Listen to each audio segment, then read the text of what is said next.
На самиот старт на новата учебна година Автоатом му ја блокираше сметката на основното училиште Никола Карев од Кочани. Превозникот од училиштето наплаќа 30.000 евра на име камата за долг на училишен превоз направен во периодот од 2013 до 2017 година. Иако училиштето и Автоатом имаат договор за плаќање на долгот на рати, денес тие добили известување дека од сметката им се повлечени 682.641 денар, со што истата им е блокирана. Зошто? Блокадата на сметката на основното училиште Никола Карев не се изврши пред заминувањето на претходниот директор. Туку се чекаше моето назначување и веднаш да се блокира сметката.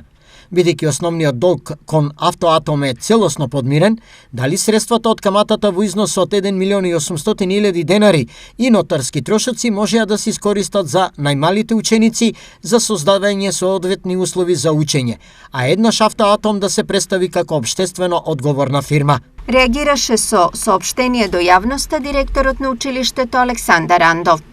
Од општина Кочани исто така се изненадени од извршното решение, но се најмокни на било каков начин да помогнат на училиштето, зашто за тоа е потребен ребаланс на буџетот. Ова е крајно некоректно од страна на Автоатом и директно влијае врз квалитетот на образовниот процес во училиштето и општината воопшто. Истакна градоначалникот Љупчо Папазов.